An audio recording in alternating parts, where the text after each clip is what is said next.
quand on vient t'offrir des cahiers que tu n'en as pas besoin, tu dis non, tu acceptes. Tu dis quand on vient t'offrir des cahiers que tu n'en as pas besoin, tu les acceptes. Je pense que ça ramène à une question qu'on a posée ici au plateau par rapport au cadeau. Donc c'est réciproque. Quand on fait un cadeau, nous sommes en train de parler de celui qui donne, de dire non, nous n'avons pas besoin de cahiers. Oui, mais c'est compliqué. Nous parlons de celui qui donne. Donc la responsabilité est partagée. Je ne refuse pas jusque-là. La responsabilité est partagée. On ne peut pas reprocher à quelqu'un de venir offrir des cadeaux à quelqu'un. Si moi je vends des cahiers, que c'est des cahiers que j'ai, c'est des cahiers que je peux offrir. Maintenant, si je viens vers vous, que vous me dites que vous n'avez pas besoin de cahiers, je vais réorienter mon activité vers une autre localité.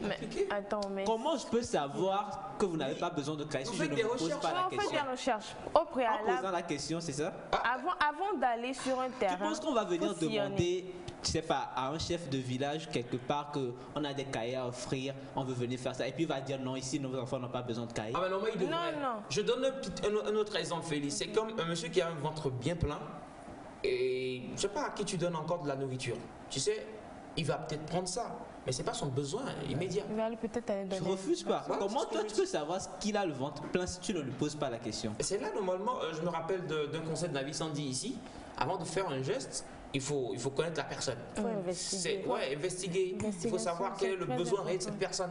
Et là, vous faites le geste tombe à pic, la personne elle est contente de le recevoir. Ouais. Et vous aussi, vous êtes content de l'avoir fait.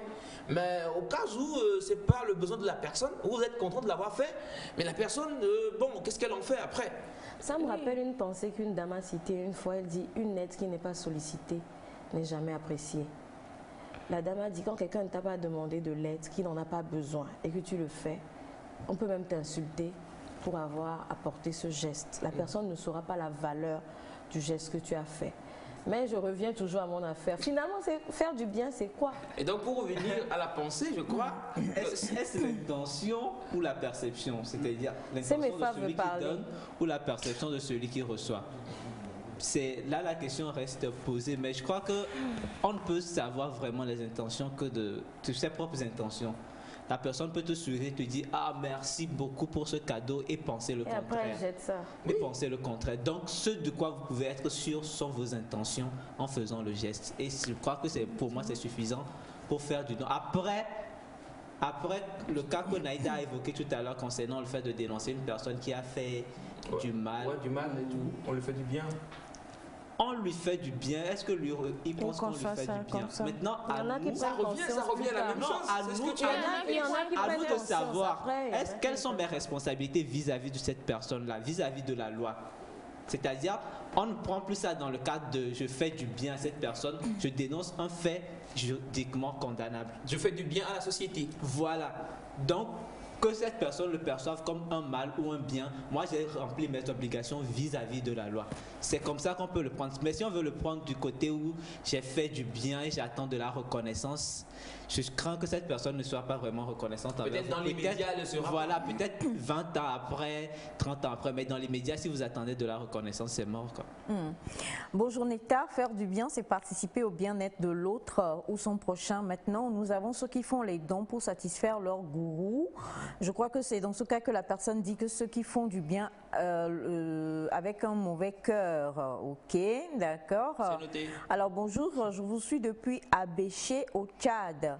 Parfois, la gentillesse peut être source de problèmes de la part de monsieur Alexis. Merci beaucoup à vous. Merci. Alors, bonjour, je suis d'accord avec Elias, je lui offre un câlin. Est-ce qu'il a besoin d'un câlin?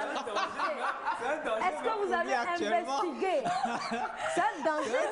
Madame Elias est derrière la télé. Bonjour la famille. Aimons-nous les uns les autres. C'est Rouguet Claudine depuis Calavi à Cotonou. Merci beaucoup. Bonjour à vous tous. Bonjour. Pour le thème, j'aimerais dire que faire du bien rapporte à la loi de la semence et de la moisson. Ce que tu fais, tu récolteras. Merci à vous. Je suis Ephraim Oswald depuis Parakou au Bénin. Merci beaucoup, cher monsieur Ephraim. Il n'est pas question du ciel. Oublions et dites-vous que ce sont des valeurs que le monde doit vivre toujours retour au quotidien. Pour moi, il n'y a pas de paradis au ciel. Arrêtons ces histoires, restons un sur cette terre. Bonjour à vous, c'est Essop Klina. C'est noté. Merci monsieur Essop. Heureusement que la liberté d'expression va avec la liberté de penser aussi. Bonjour la famille nectarienne. Bonjour. En réalité, on ne peut pas faire du bien sans rien attendre en retour, car le fait d'attendre une chambre ou une maison au ciel est quelque chose qu'on attend en retour quand même. Mais bien sûr, c'est après la mort. Wow. Elias, Wow. les cahiers. Non, maman, attendez. Mais je suis d'accord, même des fois c'est juste de la reconnaissance qu'on attend en retour, mais c'est quand même quelque chose. Mais on nous conseille de ne pas penser en fait à la finalité avant de le faire. Mais quels qu'en soient les cas, on s'attend un peu, même si on ne l'exprime pas, on s'attend quand même à ce que la personne nous dise merci, que la personne soit reconnaissante, ou qu'un jour, quand on aura besoin de la personne, que la personne réagisse. Il y a toujours des attentes, même si elles ne sont pas vraiment dévoilées. De ce qu'on a mis derrière le don. Il y a des dons qu'on fait, on sait que la personne ne peut rien nous faire. Donc on l'a fait, on dit Dieu fera. Mais il y en a là, quand tu donnes, c'est parce que tu as quelque chose derrière la tête. Je donne à cette personne, je sais que demain elle peut m'aider.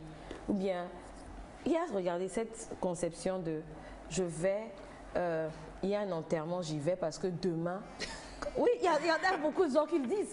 Parce que demain, comme moi aussi je perdrai quelqu'un, ces gens-là vont venir. Cette conception, elle est répandue de nos jours. C'est la conception qu'il y a. Je fais le bien pour qu'on me fasse du bien. Donc, finalement,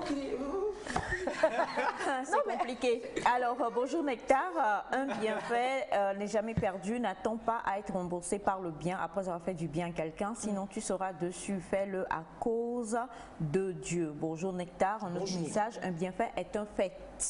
Si tu fais du bien à quelqu'un, il n'est pas reconnaissant, c'est le ciel qui te le rendra. C'est là depuis Ave Pozo. Voilà. Bonjour à vous tous. Bonjour. Pour moi, il faut faire du bien sans jamais rien attendre en retour. Famille, parents, amis ou inconnus. C'est Dieu qui juge. Donc, c'est ce que la pensée veut dire. OK, merci à vous. Merci. Et bonjour le plateau. Bonjour. C'est bien de faire du bien, mais il faut savoir le faire. J'ai vécu une histoire. Je mange dans un maquis et un jeune garçon s'est placé en me regardant dans les yeux. J'ai fini par lui donner le reste de ma nourriture. Après l'avoir mangé, il a quitté les lieux et quelques minutes après, quelqu'un est venu à la recherche de ce garçon. Quand ils ont appris que je lui aurais donné à manger, tout de suite c'est la prison directe. Dieu merci, il a été retrouvé quelques temps après. C'est M. Ignace Kofi Tchala depuis Cotonou. Un coucou à la famille Tchala du Togo. Merci beaucoup à vous. Bonjour la famille Nectar, bisous, bisous à vous tous, que vous êtes mignons ce matin, que le Seigneur vous bénisse. C'est Djemba Emmanuel depuis le Bénin. Merci, merci beaucoup à tous nos frères du Bénin qui nous écrivent beaucoup ce matin. Alors, déjà, la pensée est une pensée qui nous vient de quelqu'un pour qui, je crois, toute l'humanité a beaucoup de respect. Un peu comme Nelson Mandela, c'est quelqu'un qui a été un phare dans plusieurs choses. Il s'agit du boxeur Muhammad Ali. C'est lui qui a dit ça. Il a été interrogé alors qu'il était au fait de son succès. Et la dame lui demandait, qu'est-ce que vous voulez, vous avez atteint tout, vous voulez atteindre quoi maintenant? Et il répondait à la journaliste en fait en disant, je n'ai rien atteint. Ce que nous voyons sur Terre n'est que éphémère. Ce qui est le plus important, c'est que quelque part, j'irai rendre compte à celui qui m'a créé, en fait. Donc, il va pas me demander combien de trophées tu as remporté. Il va me demander pour qui tu as été, voilà, une aide. Pour qui as-tu fait sourire, et ainsi de suite. Il a cité plein de choses. Et donc, pour terminer l'entrevue ce jour-là avec la journaliste, il disait faire du bien est le loyer à payer pour avoir une chambre au ciel. Et on sait on connaît tous l'histoire de Mohamed Ali et de tout ce qu'il a pu. Voilà. Et on ne sait même pas au niveau de la boxe, c'est-à-dire que he was not selfish, you know. Il n'était pas égoïste. Voilà. Il a utilisé sa notoriété pour défendre les droits non seulement des blacks, mais il a fait beaucoup au niveau de tout ce qui était philanthropie et tout ça. Donc, quelque part, je me suis dit, cette pensée-là, on va se la partager et on va voir. Parce qu'à l'époque, on parle de la jeunesse de Mohamed et on sait qu'il est décédé en 2016, je crois. et il était bien vieux. Alors, quand il était au fait de sa gloire-là, beaucoup n'étaient pas nés sur ce plateau. Nos parents ne se pensaient même pas. Ça, c'est clair même, vraiment. Alors, c'est pour dire qu'en ce moment-là, déjà, quand tu lui parlais, et comment est-ce que le monde évolue aujourd'hui, le bien dont tu lui parles, c'est vrai que les gens le font encore, mais aujourd'hui, ce bien-là est teinté de plusieurs choses. Alors, comment faire pour revenir à la base? C'est ça. Je pense que chacun ici a donné son apport. On a pratiquement presque raison, mais quelqu'un a dit une chose et je crois que c'est ça, en fait. Si on se base sur l'interview de Mohamed Ali, lui, il a dit, moi, je m'en vais rendre compte à quelqu'un. Donc, il faut comprendre que bien, mal nourri, mal averti, mal orienté, bien orienté ou pas, celui qui jugera, c'est celui qui est là-haut qui dira « je t'ai vu faire du bien ». Si on revient sur la parole, enfin sur la Bible, comme toi tu l'as cité tout à l'heure, Jésus a dit « j'étais malade, tu ne m'as pas visité ». Et ses disciples ont dit « où ?» Il dit « j'étais en prison, j'avais faim, j'étais dans la rue » et ainsi de suite. Donc, quelque part, c'est pour dire que les hommes, c'est vrai, nous voulons qu'on nous donne de la reconnaissance pour les actes que nous posons, mais en fait, il y a quand même quelqu'un qui lui voit tout et qui rendra à chacun en fait. Donc, il est important pour nous de faire du bien. Félix, respecte ton grand frère. Il dit que tu ne le respectes plus. Respecte désormais ton grand frère. Et, oui, c'est vrai. Mais il m'a fait une belle tenue. Ah, donc je vois tous tes posts Instagram là, c'est ça? Ah, c'est appel. J'ai vu les photos là, ça finit pas. C'est appel à financement. Alors, merci beaucoup. Hein. Vous en avez envoyé encore beaucoup. On ne pourra pas tout lire. Et bon, même si votre vérité condamne votre prochain, vous lui avez enseigné l'honnêteté et la punition qu'il va subir le mettra peut-être sur le bon chemin. Donc, c'est toujours de faire du bien que vous lui avez fait. Voilà. Qui aime bien, châtie bien, c'est ça? Oui, bien sûr.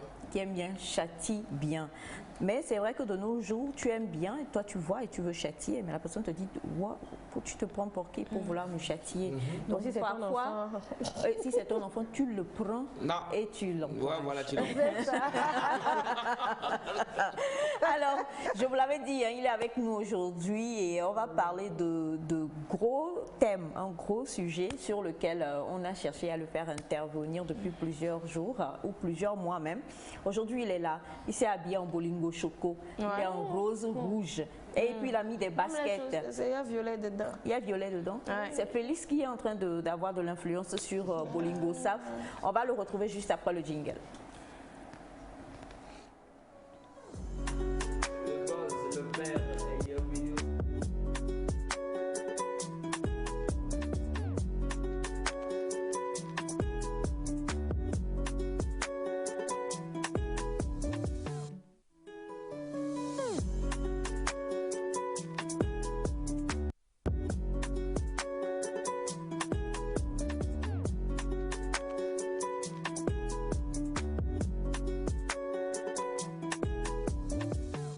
Donc, Baya référence, Baya psychologue, le seul psychologue. Psychologue de l'émission. On a une vidéo, on va trouver le bon jour pour pouvoir. Bonjour, monsieur Saf. Oui, bonjour, madame Aïcha. Comment vous allez? Plateau, ça va bien. D'accord, on vous laisse dire bonjour et puis quand même, ça fait longtemps qu'on n'a pas salué les bébés. Oui, bonjour à Gadiel, bonjour à Didi, et bonjour à Eunice, bonjour à Thelma, à tous les enfants en tout cas avec qui je suis. Merci. Alors, monsieur Saf, vous êtes là aujourd'hui parce que vous allez répondre à deux questions. Je pense qu'il y en a un qui a un sujet un peu vaste, donc on va commencer par celui-là. On va parler d'un terme aujourd'hui parce que bon, nous tous on a entendu le mot quelque part, on l'utilise, mais on ne sait pas concrètement ce que c'est. La bipolarité. Qu'est-ce que c'est? Quand on dit de quelqu'un que cette personne est bipolaire.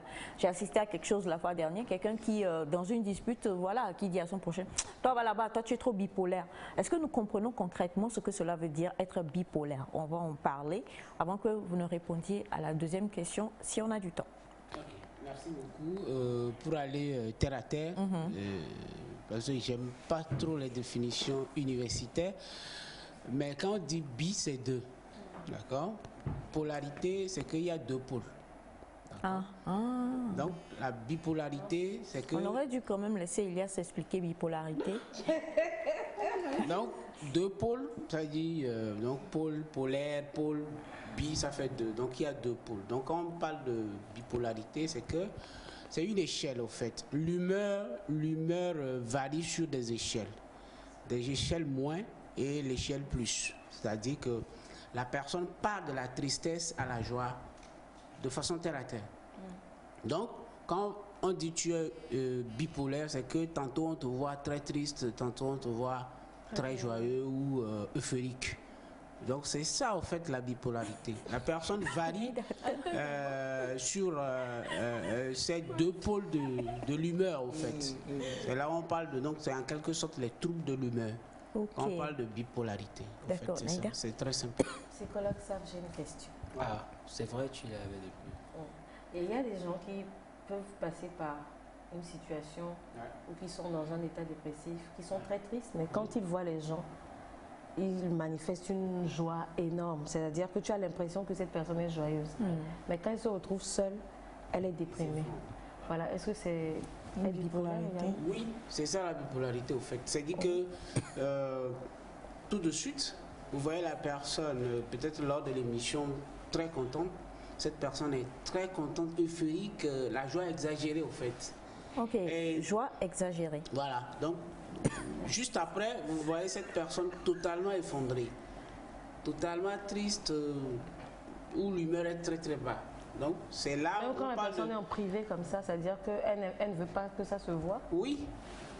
Donc, quelque part, vous allez voir que... Attention, quand tu dis en privé, tu veux dire quand la personne est seule? C'est-à-dire qu'il y a des gens qui ne montrent jamais, tu ne peux pas savoir qu'ils sont tristes. Quand ils sont seuls, ils pleurent. Quand tu peux les surprendre en train de pleurer quelquefois. Mais devant tout le monde, on a l'impression que c'est la personne la plus joyeuse au monde. En fait. Oui, au fait, ce qu'il faut comprendre dans le trouble de la bipolarité, c'est qu'il y a une variation de l'humeur. De la tristesse à la joie. Et peut-être de la joie vers la tristesse. Et c'est des trucs qui basculent dans des secondes près, quoi. Quelques minutes près, vous voyez la personne très contente et juste après, vous voyez la personne où l'humeur est très, très, très, très basse. C'est quoi l'élément déclencheur? En fait, ça peut être des événements de vie. Ça peut être des choses que tu as entendues, des perceptions que tu as. En fait, c'est des stimuli de l'environnement, en fait. Donc, tu as entendu un bruit peut-être qui te renvoie vers un événement peut-être douloureux, tu as vu peut-être une couleur. Il y a beaucoup d'éléments, en tout cas, de stimuli dans notre environnement, certaines images que tu as observées qui peuvent te renvoyer vers la joie ou vers l'inhibition totale, quoi. Donc on n'est pas bipolaire? Non, c'est là où je parle de la bipolarité, c'est un trouble au fait. C'est un trouble, quand on parle de bipolarité, c'est un trouble. C'est que c'est des choses qui paralysent un peu le fonctionnement de la personne. C'est-à-dire vous n'êtes pas sûr de la stabilité de son humeur dans le temps. C'est-à-dire que tout de suite, la personne est contente et vous ne savez pas ce qui va se passer et tout de suite, la personne chutera. Il y a une inhibition totale et donc on n'arrive pas à comprendre pendant la journée, est-ce que la personne peut garder une stabilité de l'humeur? On ne sait pas. Non, c'est des choses qui surprennent l'environnement et c'est des choses comme ça. C'est un trouble quand même de l'humeur, la bipolarité. Il y a des personnes qui sont âgées avant de commencer par mettre ce genre de symptômes. Peut-être après, bon, la plupart des gens, c'est après avoir perdu quelqu'un de très proche et tout. Et maintenant, en fait, la question, mais comment est-ce qu'on peut les aider à ce que ça ne soit pas... Parce que leur environnement devient... les gens ont peur de les approcher à un niveau donné. Parce qu'il y a des gens, ce n'est pas la joie et la tristesse, mais c'est la colère. Et leur colère, la façon dont ils réagissent fait que les gens commencent par s'éloigner d'eux, même leurs enfants et tout. Mais comment est-ce qu'on peut les aider et comment, premièrement, nous pouvons qu'on les comprenne? Parce qu'il faudrait que nous les comprenions d'abord avant de pouvoir essayer de les aider, en fait. Alors, pour aller dans le même sens qu'elle et pour revenir aussi dans le sens de Naïda et avoir l'explication que vous donnez. Moi, je me demande, ça rejoint ce que nous disons quand on dit quelqu'un dépressif. Est-ce que c'est ça? Est-ce que, parce que quand vous dites passer de la joie à la tristesse, ou comme le dit Semifa, passer peut-être de la joie à la colère brusque ou des choses de ce genre, bon, est-ce qu'on est dans la dépression? Est-ce que c'est carrément une pathologie à part? Parce que nous tous là, on a des changements d'humeur. Non, pardon. Excusez, mon côté, c'est lequel côté? C'est le côté sud ou nord? Il faut bien voir des choses au plateau. Le psychologue n'est pas contre qui aime bien châtier. Non, je voudrais. La dépression, c'est sur une longue durée. Cette période d'inhibition ou de tristesse ou d'éloignement ou de repli sur soi, dans la dépression, il y a des symptômes clairs, hein, où on voit la personne a des troubles de sommeil, des troubles d'alimentation, il y a beaucoup d'éléments qu'il faut voir dans la dépression et c'est sur au moins 2 semaines en allant. Quand on peut parler de dépression. Et entre-temps, je pense qu'on a parlé de dépression et de déprime. On avait fait cette différence-là. Et maintenant, les troubles de l'humeur, c'est cette variation où on ne peut pas savoir jusqu'à quelle heure cette humeur va être gardée. Donc, il y a une variation. La personne part de là, il retourne. Dans la même journée, vous pouvez voir la personne très contente, peut-être dans la matinée, 7h, 8h, vers 10h, vous voyez cette personne très en colère. Et puis après, peut-être la personne est totalement inhibée. Donc, il y a une variation. Ça, c'est le trouble de l'humeur. Et là, on parle de la bipolarité. La bipolarité, c'est là où je parle du pôle moins vers le pôle plus. Le pôle moins, c'est l'inhibition. C'est là où la personne est très triste, calme, voilà. Et le pôle plus, c'est là où on voit la joie extrême, d'accord? Donc, dans la bipolarité, on peut voir peut-être des périodes de dépression, de déprime et tout, oui, mais la dépression est claire avec des symptômes. Ok. Voilà. Non, il n'a pas encore répondu. Voilà, maintenant, comment on peut les aider? Oui, au fait, dans votre environnement ou dans notre environnement, il faut qu'on observe. Et observer est différent de regarder. D'accord? Observer quelqu'un, c'est après tirer une conclusion, un enseignement. Donc, quand vous connaissez bien les personnes qui sont autour de vous, lorsqu'il y a un changement dans leur façon de faire, on peut déjà identifier ces signes d'alerte. D'accord? Maintenant, comment les aider? C'est consulter. C'est amener cette personne à consulter. Parce que c'est un trouble et il faut consulter. Et quand on parle de la bipolarité, comme on le dit, dans le cas de la dépression, dans le cas de l'agression plutôt, la personne peut être violente et ça peut conduire à des actes, voilà. Donc, le mieux, c'est de consulter rapidement pour qu'on puisse faire le suivi de la personne. Voilà. Félix. La personne ne veut pas être... Félix. Alors, moi, ma question rejoint un peu ce que le psychiatre dit. Je veux te demander, il y a des personnes, bon, naturellement, elle est, je vais dire, humeur joyeuse ou bien elle a une humeur qui ne varie pas trop, elle est dans les normes. Mais il y a des sujets sensibles si cette personne, la personne est hypersensible à un sujet. Elle peut être normale, mais dès que, par exemple, on va parler de sa maman, par exemple, elle se met en colère, mais dans une colère noire. Et tout le temps, peut-être c'est le même sujet, ou c'est 2 ou 3 sujets où quand on touche, cette personne est vraiment voilà, change brutalement. Est-ce qu'on peut parler de bipolarité dans cette situation? Non, je ne crois pas. Il n'y a pas de bipolarité parce que l'élément déclencheur est clair et précis. Et on sait que c'est quand on dissocie un sujet sur la maman de la personne que la personne devient aussi. Le sujet là peut-être lui renvoyer vers des événements peut-être un peu douloureux. Et c'est pour cela que la personne ne veut pas aller sur ce sujet. C'est carrément différent. D'accord? Mais la bipolarité dont on parle ici, c'est que vous voyez la même personne. Ça peut être dans les mêmes situations, c'est-à-dire sur les mêmes sujets. La personne varie son humeur.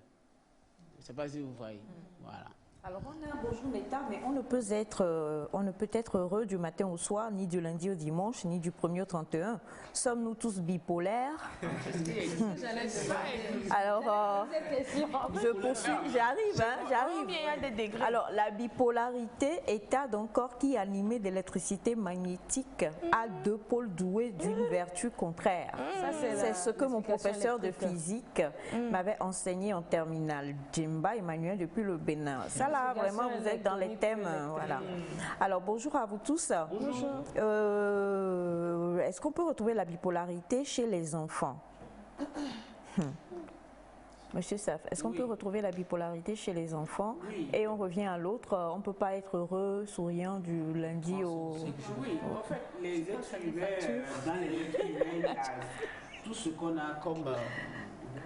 ce qu'on a dans les adultes, on a dans les enfants. C'est juste que les enfants n'ont pas encore atteint la maturité de certaines choses ou bien de certains organes. Mais tous les symptômes, toutes les maladies qu'on peut retrouver chez les adultes à plus de 90%, ou les troubles, on peut les retrouver chez les enfants. Donc les troubles bipolaires peuvent se retrouver dans les enfants. Il n'y a pas à dire que c'est un trouble spécifique que pour les adultes.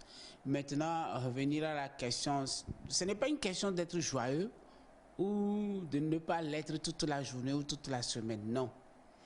C'est tout à fait normal qu'on peut se réveiller avec de la tristesse. Ça, c'est lié à un événement, ça, c'est lié peut-être à des soucis que vous avez.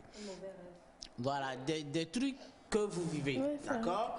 Et maintenant, vous commencez une belle journée que peut-être les préoccupations du service, ou certains appels téléphoniques, certains événements ou certaines annonces qu'on vous fait dans la journée peuvent vous rendre triste. Mais jusque-là, je ne sais pas. Oui, c'est tout à fait justifié, mais ça ne paralyse pas autant votre quotidien. Je ne sais pas si vous voyez. Ce qu'on dit ici en termes de bipolarité, c'est une personne qui est en face de vous ou avec qui vous vivez et sur des sujets similaires que vous discutez dans la journée, ou une personne qui se lève très contente plutôt dans la matinée, et tout de suite sur quelques secondes vous voyez cette personne qui ne veut pas vous voir. Donc il y a cette personne qui a complètement changer d'avis. Non, pas d'avis, mais d'humeur, quoi. Ouais. Et quand on parle d'humeur, c'est vraiment... Exactement. Donc, on parle de pôle moins et de pôle plus. Vous voyez? Donc, la personne quitte le pôle moins et vous le voyez tout de suite au pôle plus. Non, mais c'est ça, il y a quelqu'un qui a envoyé une préoccupation. Enfin, je pense que nous tous, on vit ça. Donc, bon, j'en sais rien. Il dit, bonjour Nectar. Bonjour. Moi, quand je manque d'argent... C'est pas tout. Ça, c'est pas tout. Quand tout le monde est bipolaire. Quand je manque d'argent, c'est là où moi je suis en colère. Est-ce que c'est de la bipolarité aussi? Ça, c'est un problème. J'ai été déjà clair. Et vous avez un autre message. Bonjour, monsieur Saf.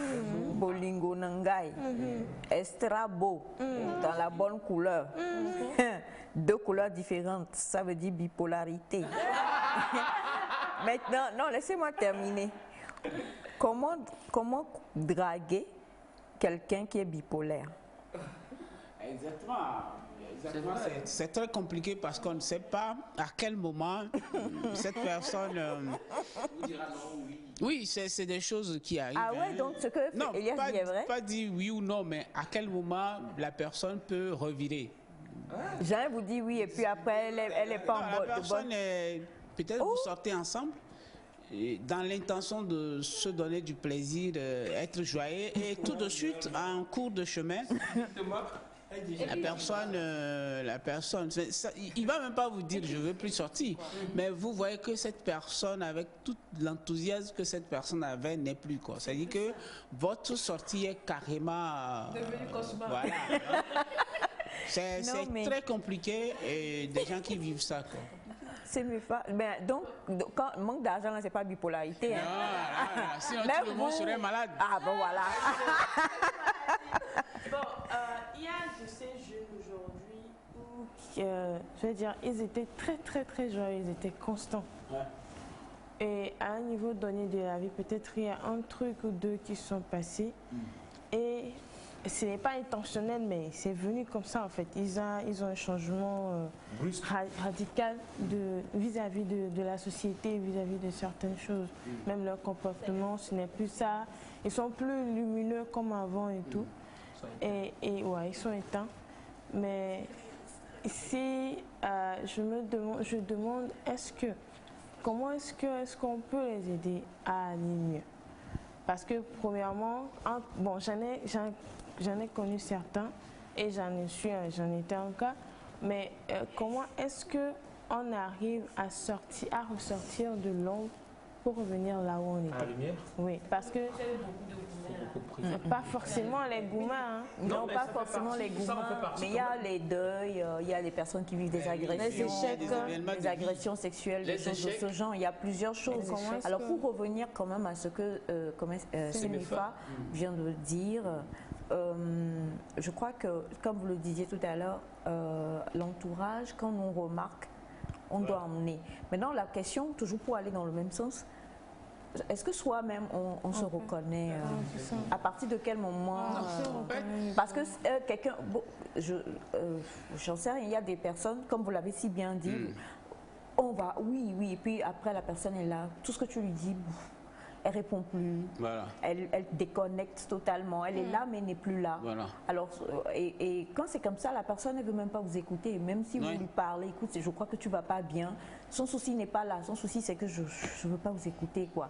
Et puis un coup, la personne revient totalement bien en joie, et quand tu dis, mais tout à l'heure tu étais triste, maintenant tu es joyeuse, écoute, quelque chose ne va pas chez toi, la personne ne t'écoute pas, parce qu'elle est à fond dans sa joie. Ensuite, voilà, alors, on se reconnaît soi-même. Il est parfois difficile, oui, dans certains cas, oui, mais il est parfois souvent difficile de reconnaître qu'on est malade quand c'est surtout des troubles liés au mental. C'est le premier signe de ce que nous appelons maladie mentale, c'est le déni. Et vous n'allez jamais voir un fou dans la rue qui va vous dire je suis fou. Il n'y en a jamais eu. Il va vous dire c'est plutôt toi qui es fou. Parce que, donc c'est comme ça. Dans les troubles de l'humeur, oui, certains peuvent, après avoir passé l'étape, les épisodes, on peut quand même remarquer que quelque chose s'est passé. Mais la demande, la plupart du temps, ça se fait par l'entourage. C'est l'entourage qui l'amène en consultation. C'est l'entourage qui dit que ça ne va plus et puis on l'amène. Parfois même certains disent non, je vais très bien, je n'ai pas de problème, mais il faut quand même amener cette personne à consulter. Et c'est au cours de la consultation qu'on saura ce qu'il faut faire ou pas. Donc c'est des trucs qui sont un peu pointus, c'est des troubles qu'il faut véritablement soigner à l'hôpital ou dans un centre bien précis, quoi. Bonjour, changer souvent d'avis sur un même sujet, est-ce que c'est être bipolaire? J'ai aussi entendu dire qu'une personne bipolaire est dans l'extrême. Elle peut être joyeuse à tel point qu'elle peut vider ses économies pour faire plaisir à quelqu'un. Et qu'en est-il des femmes enceintes qui sont souvent sujettes aussi à des sautes d'humeur? On a bonjour, moi je me fâche rapidement et je me réjouis de la même manière. Moi une chose, je peux me mettre en colère, mais des fois je ne manifeste pas ma colère. Suis-je un bipolaire? Bonjour. Bonjour la famille nectarienne, s'il vous plaît, moi le contact avec les autres m'est très difficile, mais je n'ai rien contre personne. Mais ça me fait passer comme mauvais aux yeux des autres alors que c'est ma nature. Que puis-je faire? Ok, ce qu'il faut comprendre dans ce genre de situation, il n'y a pas de réponse qui soit des prototypes de réponses où on peut donner à tout le monde et puis ça va marcher. L'être humain est unique à lui-même et donc chaque personne a sa réponse adaptée à lui et à ses réalités. Et donc dire aux gens que voilà, faites ceci, ça ne marchera pas. On risque pas sans consultation. Voilà, donc vous êtes unique à vous-même et donc vos réponses doivent être adaptées à vous vos traitements vont être adaptés à vous. Donc, c'est des choses claires, quoi. Maintenant, ce qu'il faut comprendre, surtout quand je revenais sur la question de mes phases sur des jeunes et tout, il faut comprendre aujourd'hui que les jeunes consomment des substances. Et ces substances aussi entrent dans ces variations de l'humeur, qu'il ne faut pas confondre parfois avec ces troubles de l'humeur qui sont clairs. D'accord? Si. La consommation de certaines substances influence beaucoup. Voilà. Elias consomme le truc avec Dol à la fin, là. Parce que la fois dernière, je lui disais, il y avait la parade des émigrants, je lui disais, il me disait, oh là, dopé. Paracétamol. Voilà. On dit Dol. C'est dangereux d'en parler sur les médias parce que aujourd'hui, les jeunes sont dans la consommation extrême de certaines substances, alors que ces substances ont beaucoup d'impact sur le fonctionnement de l'humeur, tout ce qui est fonctionnement du cerveau et tout. Donc, vous allez voir ces troubles qui sont fréquents maintenant, quoi. Donc, c'est un peu ça. Alors, bonjour Nectar. Bonjour. Grand frère Safo Zenzina, très élégant, présentable, exemplaire digne du nom, c'est ton petit frère Tao Zenzina depuis Tokbekopé. Nous, on a lu. Nous sommes bipolaires dans les messages. On lit les pôles nord et les pôles sud. Bonjour à vous tous. Bonjour. Alors, pour parler de bipolarité, moi, je voudrais poser une question. Ok, c'est vrai que je voulais vous demander aussi ça. C'est en deux. Alors, je prends la deuxième question et puis je vais résumer la première parce qu'elle est un peu longue. La deuxième question, comme dit Naïda, est-ce que quand on a Goumen et qu'on essaie de se suicider, on est bipolaire? Puisque ancien Goumen, j'ai voulu me suicider, le nouveau là, j'ai la rage de lui montrer que je peux m'en sortir. Et avant ça, l'autre question, bon, je vais résumer. Mais je crois que non, ça c'est bon. On a le syndrome prémenstruel que les femmes ont souvent. Un peu comme pour les femmes enceintes. C'est-à-dire qu'il y a un changement quand les 10 jours avant l'arrivée des menstrues, il y a une montée de, je sais pas, les hormones font yo-yo et l'humeur est un peu bizarre et tout ça. Oui, il faut que je vais répondre à la jeune dame de Goumen. C'est elle qui a posé les deux questions. Oui, je lui demande de consulter. Ça, c'est pas... Même pour Goumen, là? Oui, parce qu'elle peut m'écrire. Chagrin d'amour. Je vais après donner mon téléphone, elle n'a qu'à m'écrire parce que c'est sérieux. Pourquoi je le dis? Une personne qui a fait tentative de suicide, on ne le prend pas à la légère. D'accord? Une personne qui a déjà fait tentative de suicide, on ne blague pas. Il faut gérer cela. Donc, elle n'a qu'à m'écrire en inbox. Pour voir la démarche à suivre. Ça, c'est... Il faut sauver des vies. C'est bien vrai qu'elle a dit que oui, aujourd'hui j'ai la rage. Oui, tout de suite elle peut avoir la rage, mais tout de suite elle peut encore s'effondrer et prendre des décisions. Donc il faudrait l'aider pour ne pas passer à l'acte. C'est très important. Du coup, vous allez répondre à une autre question. Je sais que vous êtes très fort dans ça. Bonjour Nectar. Bonjour. Je sortais avec une fille bipolaire, mais après j'ai appris que c'est parce qu'elle a une sirène. Ah. Donc, monsieur ça. Non. Moi, en fait, je suis praticien, un scientifique. Un scientifique. Comme dit Félix, vous vous dédouanez. Vous passez du scientifique. Non, je vais répondre à la question. C'est de la bipolarité. Non, je vais répondre à la question. Il a changé de pôle. Je vais répondre à la question clairement. Quand vous mettez l'idée de sirène, c'est que vous allez plus dans la spiritualité, si j'ai bien compris. Donc, moi, je ne suis pas pasteur, je ne suis pas... Il faut plutôt venir voir... Voilà. Alors, s'il vous plaît, excusez-moi, on va aller à mon pôle gauche. Alors, monsieur pasteur Elias, qu'en pensez-vous? Mais moi, Ou bien tu... je parle pas forcément en tant que pasteur. Ou bien dans l'église, il y a un psychologue, ça. Oui, mais normalement, ouais, je pense que c'est... Non, pasteur, parlez bien. C'est un bon projet, des psychologues. Non, laissez ça, pasteur. Travailler avec des hommes pasteur. Oui, pour assister, voilà, les fidèles, c'est important. Maintenant, pour revenir à la question... Bon, je ne sais pas sur quelle base le monsieur, je ne sais pas, pour affirmer le côté sirénique de la dame, Je suis d'accord. Sa langue est bipolaire. On est revenu à l'eau. Merci, mon amour.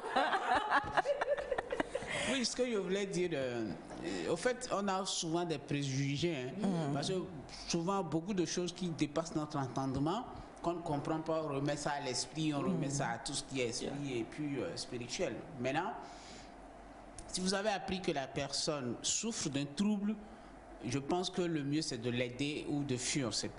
Même si vous laissez cette personne dans la nature, c'est encore une personne qui va peut-être créer d'autres dégâts ou vous-même peut-être vous serez peut-être demain je sais victime, pas, on ne sait jamais. de cette situation. Vous savez que cette personne est souffrante d'une situation. Pourquoi pas l'aider? Il ne faut pas l'aider dans le sens qu'après de récupérer forcément. Mais le mieux, je pense qu'il faut aider des personnes qui souffrent de ces troubles. Alors, Monsieur Saf, rapidement, on est pratiquement à la fin. Les gens demandent combien on paye pour la consultation, ça dure combien de temps, y a-t-il des médicaments, ça c'est coûteux encore, ça vaut mieux aller chez le pasteur lui au moins. Oui. En fait, tout de suite, on ne peut pas leur dire combien ça peut leur coûter. Ça, c'est pas des prix caricaturés déposés. Maintenant, ça dépend de ce que vous avez, du degré de ce que vous avez, de la fréquence et de tout. Donc, passez pour la consultation, le reste, si forcément il y a peut-être des choses à faire, on va vous le dire là-bas. Donc je pense que c'est... Mais on finit pas en guérir totalement. Oui, les troubles sont stabilisés. C'est une stabilisation. Oui, mais quelque chose, un autre élément déclencheur peut venir encore et la personne peut rechuter. Oui, du moment où la personne est dans le cursus des soins et où la personne sur le continuum des soins est suivie régulièrement, je pense que même si les événements sont là, la personne dispose des éléments internes pour peut-être réduire ces chocs-là. Alors, en 2 phrases, s'il vous plaît, Monsieur Saf, quelle est la nuance entre bipolarité et schizophrénie? Là, c'est des termes techniques que les gens envoient ce matin, parce que je veux dire que... Parce que Elias, c'est un peu... Bon, oui, non, la schizophrénie est une maladie mentale. Non, Elias Babaré. Une maladie mentale qui... Oui, mais des fois, quand tu fais comme ça... C'est Dieu va cotiser pour que certains aillent voir psychologue. La schizophrénie, c'est une maladie psychiatrique qui est traitée à l'hôpital psychiatrique où les gens sont internés pour de la schizophrénie. C'est de la psychose. C'est une maladie mentale. Il y a la schizophrénie pour retrouver les quelques signes que je peux retracer. Dans la schizophrénie, on voit la déréalisation, les hallucinations auditives, visuelles. Le gars, il te dit, j'étais dans mon moteur, vite blessé. Non? Vous voyez les hallucinations, vous voyez la déréalisation.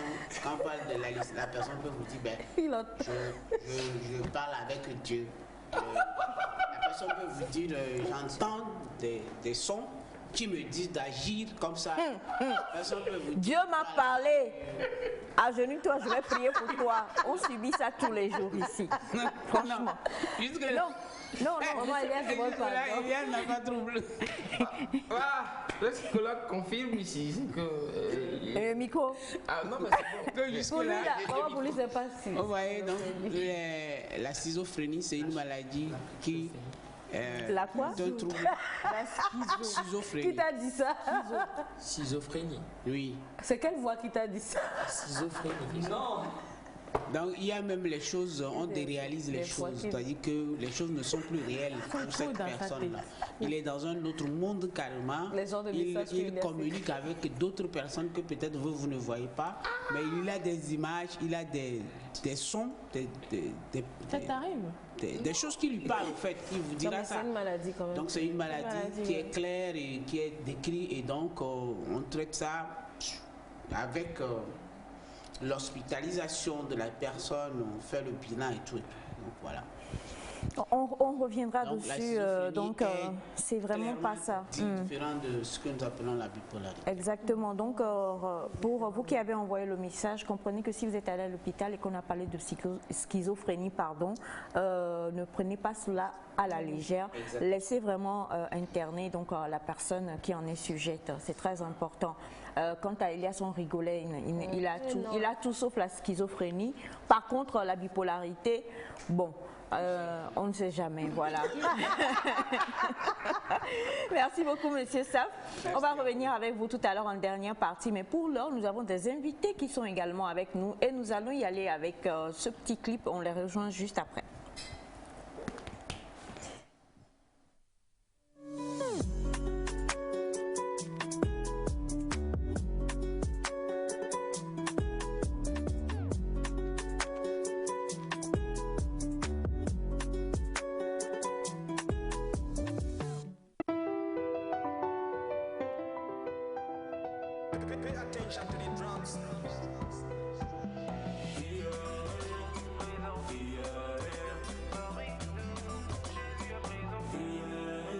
Parmi nous, l'Esprit de Dieu est là.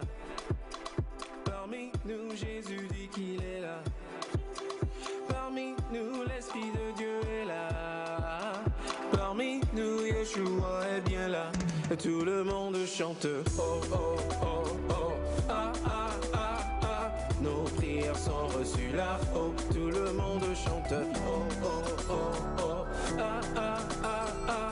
Nos prières sont reçues là. Oh, parmi nous, parmi nous, parmi nous, Jésus est présent. Parmi nous, parmi nous, parmi nous, Jésus est présent. Présent, parmi nous, Jésus est présent. Présent, parmi nous, Jésus est présent. Unissons-nous, prions, il est à l'écoute. Mobilisons-nous, faisons nos requêtes à genoux et on sera exaucé. Oh, ah, Jésus répond depuis là-haut, on sera exaucé. Oh, ah, Jésus répond depuis là-haut. Unissons-nous, prions, il est. Oh. Mais je ne lui.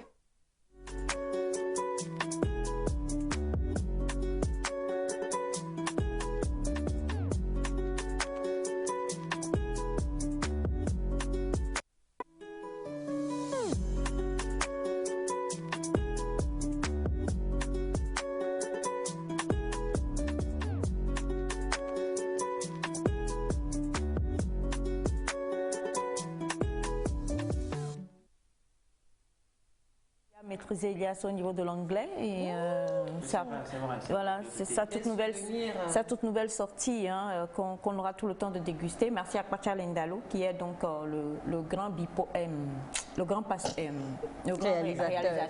Très très fort. Très fort du jour. Oui, un peu bipolaire parce que lui il est jumeau. Est-ce que les jumeaux? Oui, c'est Kwacha et Toi. Le sud, l'autre le nord. Toi et Elias là vraiment. Alors bonjour chers amis, bienvenue. Bonjour madame. Bonjour. Comment est-ce que vous allez? Très en forme. Ben, comment ça se fait que mon ami Elias, mais quand même, un peu de bipolarité ne ferait pas de mal.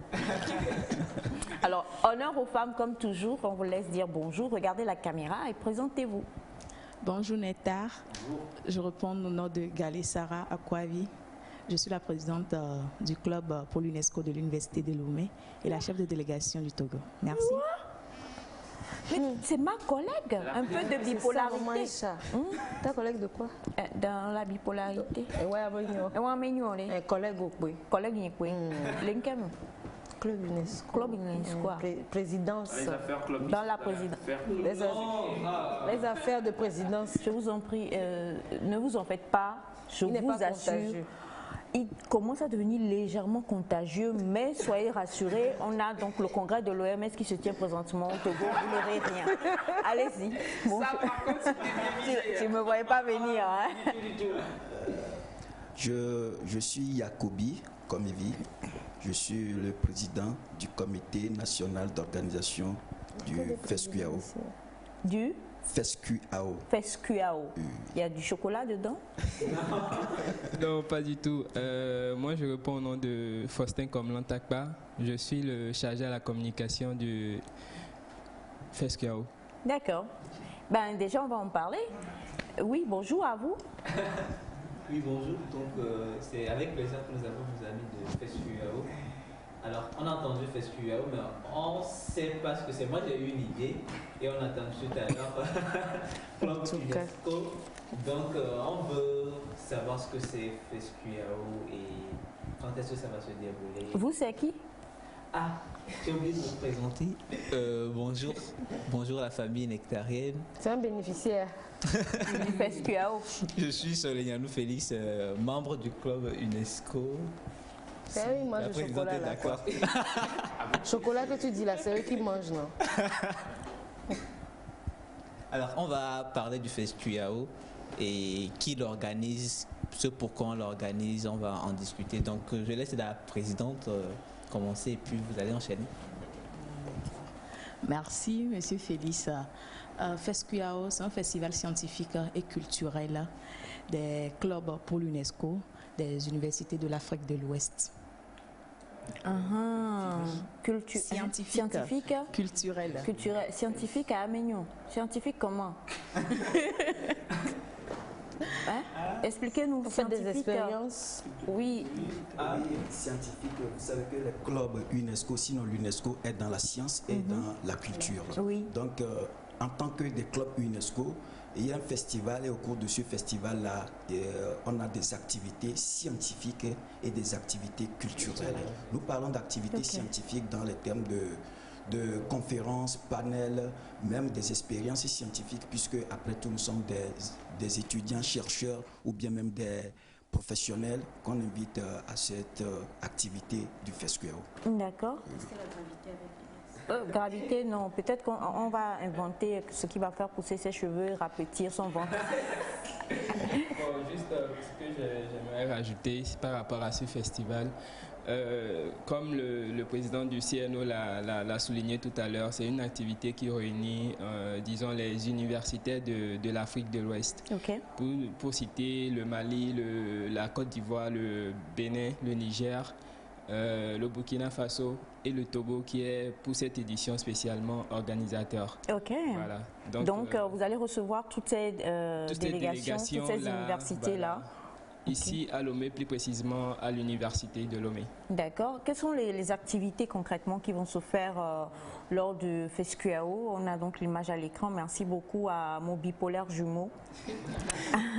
Bon, déjà, comme ça a été dit, nous sommes scientifique et culturel. Je voudrais tabler sur UNESCO. Bon, nous tous on connaît, hein, et puis nous on connaît beaucoup plus l'aspect culturel. On sait qu'il y a des sites même qui sont voilà, des sites que l'UNESCO a reconnus et tout ça. Donc tout ça là, au moins on connaît. On est d'accord la famille? C'est ça. D'accord. Tu as joué guitare. Donc tu vas encore aller jouer guitare. Avant. Alors quand vous parlez de science, qu'est-ce qu'il y aura concrètement? Vous avez parlé tout à l'heure de faire des expériences peut-être. Alors dites-nous concrètement, c'est Anilé. C'est qui? C'est vous, Monsieur le Président? Voilà, ça c'est un élément de la délégation béninoise nigérienne qui est passée tout à l'heure. Monsieur Kogwe Ngoma. Le sugar daddy de l'hectare. Voilà, alors justement, parlons-en un peu si vous permettez. Pour parler de la science, comme je le disais tantôt, quand nous prenons les conférences, on est dans la science. Quand nous prenons des panels, on est toujours dans la science. Mais nous ne nous limitons pas là. Ça voudrait dire qu'il y a la possibilité qu'il y ait des expositions également scientifiques, des découvertes scientifiques, puisque les membres du club UNESCO, comme je le disais, sont des chercheurs, après tout, des étudiants chercheurs, des professeurs. Il y a des aînés, il y a des membres qui ont déjà plus de 50 ans, 60 ans, qui sont toujours membres des clubs UNESCO, et on est membre du club UNESCO pour la vie. Donc l'ouverture est là, mais pour cette édition spéciale, ce qui est retenu, ce sont les conférences, les panels qui seront organisés, les thématiques qui seront débattues sur le thème. Je profite en même temps pour décliner le thème de cette édition, contribution de la jeunesse ouest-africaine au programme national de développement face à l'extrémisme violent et à la crise sanitaire. En tout cas, il faut être un monsieur Safo pour retenir le thème. Je vais. Alors, donc, sinon, nous tous, je vais vous dire la vérité, on a retenu contribution, on a retenu jeunesse et puis on a retenu extrémisme. C'est très important. Okay, bon, je vais aller plus doucement. Contribution. Non, 2 secondes, respirez. Maintenant, regardez votre caméra. Pacha, pardon, il faut faire gros plan sur le président pour qu'on comprenne le thème. Plan, attendez, hein. Wait, please. Je sais qu'UNESCO parle anglais. Wait. Minute, second. Contribution. Ah, pardon. Oh, Elias, c'est bon là. Oh, j'avais pour piano. Avant, je faisais du judo là-bas. Il y avait le tatami dans la salle et on faisait des tout. D'où la danse de vendredi. Je comprends mieux. Et vous dites que le gars n'est pas bipolaire. Ah non. Est-ce qu'il y a la triporalité? C'est vous? Ça va. Et voilà, c'est bon. Le président. Allez-y, le président, c'est le président. Allez-y. Oui, comme je le disais tantôt, le thème du FESCUAO, de la 16e édition du FESCUAO, c'est contribution de la jeunesse ouest-africaine aux programmes nationaux de développement face à l'extrémisme violent et à la crise sanitaire. Extrémisme violent, crise sanitaire, vraiment, c'est l'actualité. Développement. Hein. Voilà, non, développement, là, ça a toujours été. On est en développement depuis des siècles, des siècles. On y arrivera. Donc, on est en développement. Même les pays les plus développés continuent de se développer. Donc, le développement, lui, il est. Voilà. Voilà. Maman, si tu permets, moi, bien sûr. Ce que je voulais poser, c'est. Je vois le thème et je vois le côté scientifique de la chose. Je me pose des questions. C'est où le volet scientifique? C'est quoi le scientifique c'est la crise sanitaire ou c'est l'extrémisme violent? Non, déjà, quand on prend le thème, déjà, ça porte à réflexion. D'où l'aspect scientifique, parce qu'il faudrait échanger. Nous sommes des jeunes, au-delà de tout, nous sommes des universitaires. Donc, il faudrait échanger sur le thème. Déjà, c'est l'aspect scientifique qui vient. Voilà. Ce que j'aimerais soulever aussi par rapport à ça, au début, lorsque le thème même avait été choisi, le Togo n'était pas encore touché par ce fléau. C'était nos amis frères de la sous-région, je veux parler du Mali, du Niger, du Burkina. Qui étaient plus touchés en fait. Donc pour nous qui étions en fait organisateurs, il était important pour nous d'échanger en fait avec nos confrères de ces pays-là pour réfléchir en fait, pour comment est-ce que nous, en tant que jeunes, on peut proposer des choses à nos gouvernants pour que on puisse freiner. Et voici que nous sommes en plein dans l'organisation de ce festival-là. Et le Togo est touché par ce fléau. Donc, c'est une opportunité en même temps pour attirer l'attention du ministère de la Sécurité, parce qu'on aura besoin certainement en tant que conférencier, qu'on puisse, voilà, en tant qu'expert, qui puisse échanger sur ce thème-là qui est de l'heure. Alors justement, le FESCUAO, ça c'est le côté vraiment, je vais le dire, hyper serein et tout.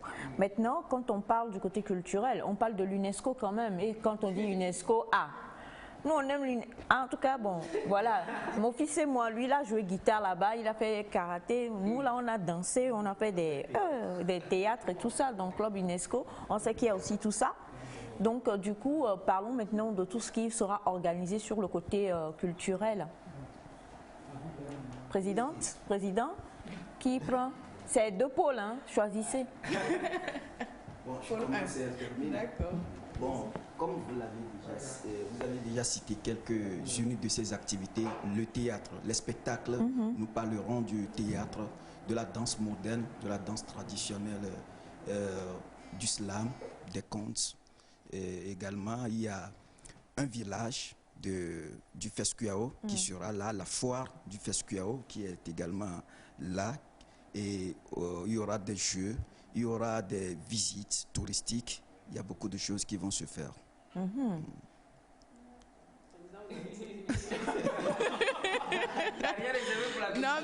Non, c'est juste pour ajouter, il a parlé du village du FESCUAO. Côté culturel, c'est que nos amis qui vont venir avec les choses de chez eux qui sont traditionnelles à eux, des choses culturelles à eux. Donc, on invite les jeunes à venir découvrir ce que le Mali a comme de culturel et ce que les autres pays ont comme culturel. Donc, voilà un peu. On rappelle les pays qui sont sur le FESCUAO. On a le Mali, le Burkina, le Bénin, le Niger, la Côte d'Ivoire. Burkina Faso. Sinon, j'avais déjà cité un peu. Ouais. Et spécialement pour cette édition, nous avons le Gabon qui sera représenté. Mbolo! On va manger le miondo. Désolé. Oui, les dandan. C'est ça. C'est un bon plan. On parle déjà de quelle date, démarre quand et comment on fait pour participer à ça? Qui d'abord peut participer à ce festival? Bon, déjà, le festival commence ce samedi, c'est-à-dire le 27. C'est du 27 août au 7 septembre. Donc, déjà, pour ce qui est qui peut participer, le festival, en fait, il est ouvert à tout le monde. C'est-à-dire, l'université, durant ces 12 jours-là, déjà, les universités privées, les universités publiques sont invitées. Les acteurs, parce que quand on parle de Club UNESCO, c'est la culture. Donc, déjà, les acteurs de la scène sont invités. Au-delà de cela, tous les riverains de Lomé sont invités à ce festival-là. C'est une opportunité aussi pour les sociétés de venir surfer sur l'activité. Pourquoi pas? Parce qu'au-delà de tout, c'est des amis d'autres pays qui sont là. Pour nous, notre objectif, c'est de vendre en fait le Togo. Ah oui. Oui, oui. Ça? Ce qu'il vient de dire est très, très pertinent parce que la crise sécuritaire qui est dans toute l'Afrique désormais, elle est très préoccupante. Qu'est-ce que nous, en tant que jeunes, surtout des étudiants, avions à proposer à la sortie, à la fin de ce festival, après les conférences, les panels, dont sera joint le ministère de la Sécurité, bien évidemment, et des enseignants-chercheurs, nous allons faire sortir des propositions concrètes qui viennent, n'est-ce pas, des délégués de ces pays qui seront représentés. Donc, mis à part l'aspect culturel festif qui est dans la chose, il y a un autre aspect très sérieux qui nous prend vraiment à cœur, dont nous invitons spécialement, particulièrement, toutes les personnes publiques qui peuvent appuyer ces travaux, ces activités tout au long du 27 au 7 septembre. Voilà. Alors c'est très important, du 27 août au 7 septembre, le FESCUAO démarre. Ce sera sur le campus de l'université de Lomé. Ça commence à quelle heure les activités En tout cas, quand on parle de festival, ça ne dort pas. Non, c'est-à-dire que je parle du 27. Il y a quand même une cérémonie d'ouverture ou pas? Il y a plein de pays qui arrivent, ou bien on vient, on débarque seulement? Non. Déjà à partir du 27, la journée du 27, les délégations vont commencer par arriver. Donc le 28, il y aura une grande fête, une animation avec toutes les délégations qui sont déjà là. Et le 30, c'est la cérémonie officielle d'ouverture, déjà, à partir de 8h au niveau de l'auditorium. Bon, pour le moment, on voit, mais on verra. Voilà, on verra et on reviendra certainement pour préciser. D'accord. Mais nous, souvent, ce qui nous intéresse là, il n'y a pas un dîner de gala quelque part qui est perdu. Depuis la session, on attend. C'est-à-dire que non, président, vous avez beaucoup parlé. Président, parce que vous êtes dans la science, dans tout ça là. Non, on est dans le concret là. Dans le concret, parce que nous, bipolairement parlant, c'est la famille, on est comme ça, hein, vraiment. On fait tout pour guérir. Même monsieur, ça fait des gants. La ciseau. Tu es seul. Tu es seul. La ciseau. Non. Bon, en fait, il n'y a qu'un seul. Il essaie de me souffler le mot. Mais malgré tout, ça ne va pas. Alors, le gala? Chaque soir, c'est dîner de gala. Chaque soir, oui. Chaque soir. Chaque soir, c'est dîner de gala. Ça là. Vous voyez, non? Nectar, vous voyez? Non, chaque soir, c'est dîner de gala. À l'UNESCOsienne, bien sûr, chaque soir. C'est un grand dîner de gala. Oui. Pour, qui aura lieu où? À l'université, toujours. C'est payant? Non, c'est pas payant. Pour Nectar, on ne peut pas réclamer. Nous, on est généreux, nous, on viendra avec notre assiette. Il y a déjà assiette. Oui, quand même, parce que vous insistez beaucoup. Et déjà que vous connaissez très bien la salle tatami, ça veut dire que vous êtes une exposée en part entière. Bien sûr, bien sûr. Nous tatamisions. Nous tatamisions. Alors, le FESCUAO, ça démarre le 27 août et c'est jusqu'au 7 septembre. Et écoutez, vous avez tellement insisté que nous, on ne peut rien faire d'autre que de venir. Hein. Le 7 septembre, en plus, c'est une journée particulière pour Nectar. On va venir. Maman, il a dit en même temps, vous allez laisser après. Ne sois pas bipolaire. Tu vois la paysanne. Alors, on sera là, on va venir et c'est vrai que le thème est très important, même si on le dit sur un ton badin, mais vraiment, il est important quand même qu'on puisse assister à tous ces panels-là, qu'on puisse chercher aussi des approches de solutions et pouvoir se diriger vers qui de droit pour pouvoir les proposer parce que c'est ensemble que nous pouvons forcément sortir quelque chose de bon. Donc, on retient le FESCUAO, c'est le 27, ce samedi, à l'université de Lomé. Vous nous suivez, vous êtes à Cara. Bah, venez parce qu'il y aura des délégations de tous les pays, de presque plusieurs. de l'Ouest. Oui, presque. Hein. Voilà. On a 6 pays qui sont 7. Avec le pays. Avec le Gabon qui est là, bien représenté. Donc, ça ne peut être qu'un échange culturel extraordinaire, un brassage culturel extraordinaire et des échanges d'idées également très pertinents. Hein. Donc, venez, nous allons pouvoir tous ensemble partager. C'est ça la jeunesse. Il n'y a pas que la jeunesse pour faire des selfies et mettre sur TikTok. Il faut qu'on réfléchisse pour que nos pays puissent aller de l'avant. Merci à tous d'être passés. Un numéro de téléphone. Oui, pour nous joindre, pour nous contacter. Vous êtes très présidentiel dans votre président. Non, lui, il ne veut pas dans les détails. Non, mais pour les partenaires, les sponsors et tout, pour nous contacter, il faut juste composer 93 23 04 78. 93 23 04 78 79 75 30 16. Alors pour que ça aille plus vite, parce que les gens en général ils retiennent plus facilement quand c'est un seul numéro, ils ne se perdent pas. Oui. On va donner un numéro. Oui. Bon, je vais. 93 23 04 78. 93 23 04 78. 93 23 04 78.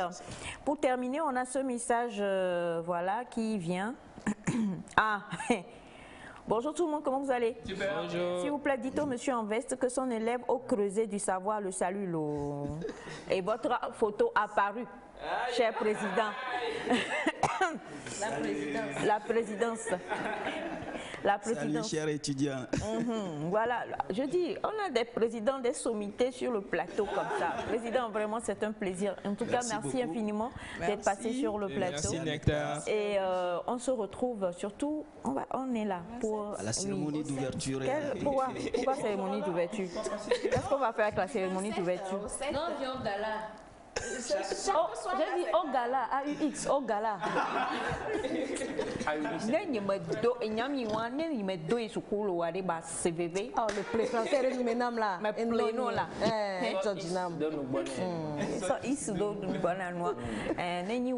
Vraiment, on était parti pour autre chose. Allez, merci infiniment. Merci. Et très rapidement, très chers amis téléspectateurs, parce qu'il ne nous reste que 3 minutes, on a bonjour Nectar. Mon nom c'est Elias Kenom. Ok, voilà. Ce n'est pas tout. Je suis pasteur. Je vis à Cotonou. J'ai toujours apprécié votre émission. Et maintenant, c'est là où les bonnes choses viennent. Le Seigneur vous gardera et je prophétise que de meilleures choses arriveront dans vos vies. Amen. Elias est beaucoup taquiné dans le groupe. C'est parce qu'il est plus estimé. Un peu d'eau. Maman, ça peut aller. J'ai un chat dans la gorge. On met un peu d'eau sur. Oui, un peu d'eau sur quoi? Sur la bouche.